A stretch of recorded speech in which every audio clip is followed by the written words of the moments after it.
Hello students, welcome to you all on YouTube channel of Amrit Senior Secondary School. Dear students, आज हम लोग English main course की poem number 7 the road not taken पढ़ने जा रहे हैं। आज की हमारी ये पोइम पोएट रॉबर्ट फ्रॉस्ट की सबसे महान कविताओं में से एक है। ये पोइम जीवन के लक्ष्य का चुनाव करने पर आधारित है। जिंदगी ने मनुष्य जिंदगी में मनुष्य दो रास्तों में से किसी एक को चुनता है।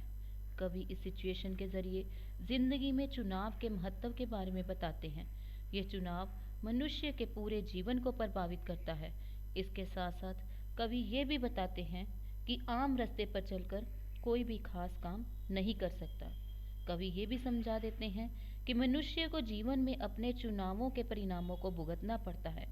वह स्थिति को ठीक नहीं कर सकता यदि उसने जीवन में गलत चुनाव किया है। वह केवल पछता ही सकता है। इसलिए चुनाव को हमेशा सोच समझकर ही करना चाहिए। सबसे पहले पोएट के बारे में जान लेते हैं। Robert Frost was born in San Francisco, California on March 26, 1874। 26 मार्च 1874 में कैलिफोर्निया के सैन फ्रांसिस्को में रॉबर्ट फ्रॉस्ट पैदा हुए थे। He lost his father quite early in life and had to live in an alien environment in New Hampshire। उन्हें new Hampshire में अकेले जीवन व्यतीत करना पड़ा अपने पिताजी की मृत्यु के बाद। In 1912, he and his family moved to England, where he published his first book of verse, A Boy's Will।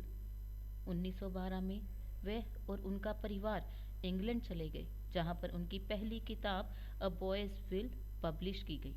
The collection was well received and was soon followed by another collection of poems north of Boston।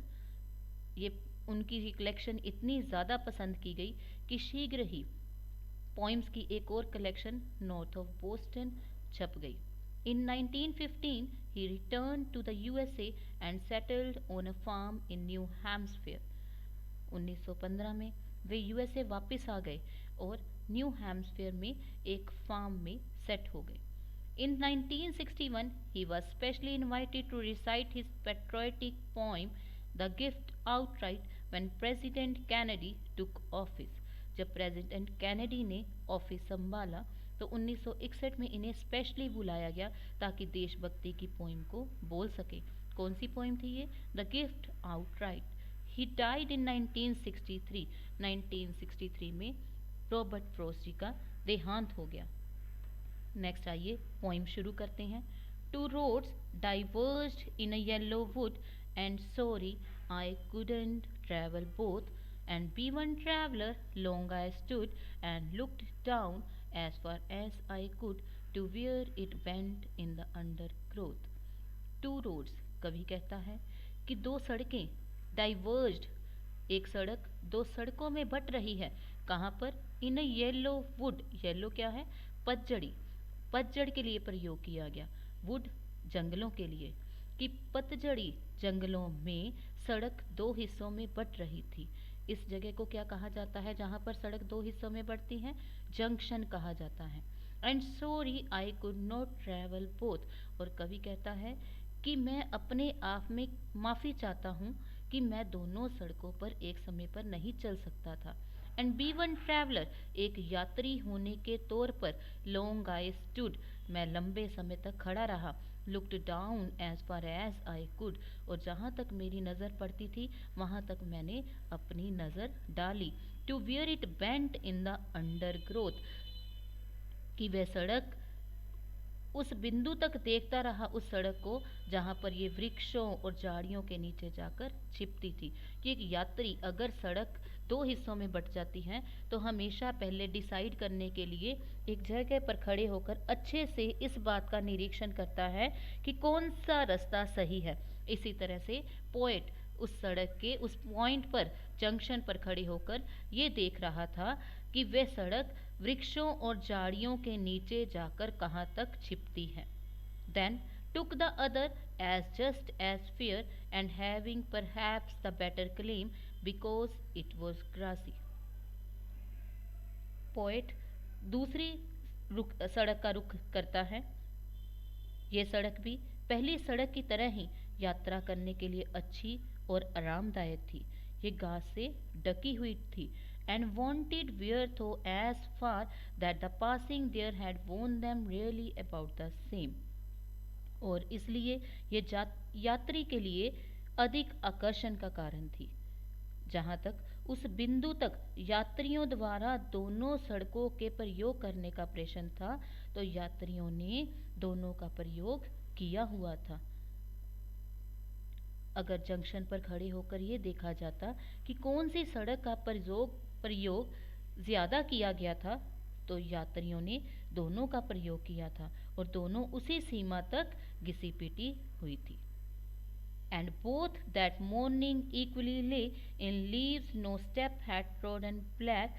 Oh, I kept the first for another day, yet knowing how way leads on to way, I doubted if I should ever come back।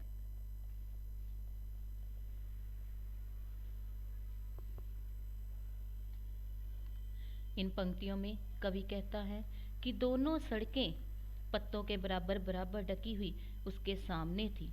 दोनों सड़कों को अभी तक किसी ने भी प्रयोग नहीं किया था। कवि ने निर्णय कर लिया कि वह पहली सड़क को आने वाले समय में प्रयोग करने के लिए रखेगा, लेकिन वह ये बड़ी अच्छी तरह से जानता था कि एक सड़क या रास्ते में दूसरा रास्ता निकल ही आता है। उसे इस बात की शंका थी कि वह फिर कहीं सड़कों के उस जंक्शन पर वापस आ जाएगा और पहली सड़क पर चलने के अपने वादे को पूरा कर लेगा। I shall be telling this with the sea, somewhere ages and ages hence, two roads diverged in a wood and I took the one less travelled by, and that has made all the difference। इन पंक्तियों में कवि ये कहता है कि कई वर्ष बाद वे इस बात पर सोचेगा तो वह किसी को बताएगा कि उसने अपना चुनाव किस तरह किया था, किस तरह उसने ये चुना कि वह कौन सी सड़क पर यात्रा करेगा। वह बताएगा कि वह जंगल में चौराहे पर काफ़ी देर तक खड़ा रहा, ये सोचते हुए कि उसको किस सड़क का चुनाव करना चाहिए।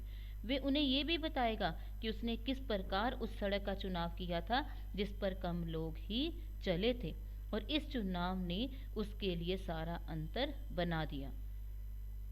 इसने न केवल धरती पर उसके जीवन के भविष्य वाले मार्ग पर असर डाला, बल्कि उसकी मौत के बाद वाले स्पिरिचुअल रास्ते पर भी असर डाला था कि अगर मनुष्य अपनी ज़िंदगी में कुछ अलग रास्ता चुनता है तो निश्चय ही वे मनुष्य ज़िंदगी में दूसरे लोगों के कंपैरेटिवली कुछ अलग करता है। स्टूडेंट्स, कवि बार बार यही समझाने की कोशिश कर रहा है कि ज़िंदगी में अपने मकसद का चुनाव करने का मौका हर मनुष्य को मिलता है, परंतु सोच समझ कर अपने लक्ष्य का चुनाव करना चाहिए, क्योंकि ये हमारी सारी ज़िंदगी को प्रभावित करता है। नेक्स्ट होमवर्क आ जाता है। सबसे पहले आंसर द फॉलोइंग क्वेश्चंस हैं। फर्स्ट क्वेश्चन है, what did the poet see in front of him. Poet को अपने सामने क्या नजर आया। सेकंड क्वेश्चन है, what is the poet sorry about. कवि किस बात की माफ़ी चाहता है। थर्ड क्वेश्चन है, which path did the poet choose to travel. कवि ने यात्रा करने के लिए कौन सा रास्ता चुना था। फोर्थ क्वेश्चन है, what does the poet mean by the word difference in the last line. आखिरी लाइन में कवि ने जो शब्द डिफरेंस प्रयोग किया है उससे उसका क्या अभिप्राय है। फिफ्थ क्वेश्चन है, is the poet doubtful about his decision. क्या कवि अपने डिसीजन के बारे में शंकित है। नेक्स्ट सेंट्रल आइडिया आ जाता है पोइम का। This poem is based on the idea of choice making in life. ये पोइम इस विचार पे आधारित है कि मनुष्य को जिंदगी में चुनाव करने का मौका मिलता है। Choice of one's aim is very difficult. ज़िंदगी में चुनाव करना बहुत ज़्यादा मुश्किल है। It has a great influence. इसका बहुत बड़ा असर उसकी ज़िंदगी पर पड़ता है। It influences the whole course of a man's life. एक व्यक्ति की पूरी ज़िंदगी इससे प्रभावित हो जाती है। Another idea in the poem is that one cannot achieve extraordinary things by taking an ordinary course. इसमें यह भी बताया गया कि आम रास्ते पर चलकर कोई व्यक्ति असाधारण उपलब्धियों को प्राप्त नहीं कर सकता।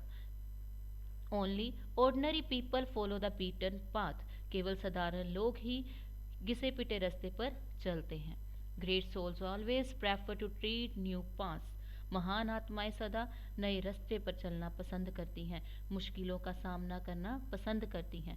Bye doing so they break fresh ground, और ऐसा करने से वे नई राहें, नए रास्ते भी खोज लेते हैं। Thank you students. अब कोई लेसन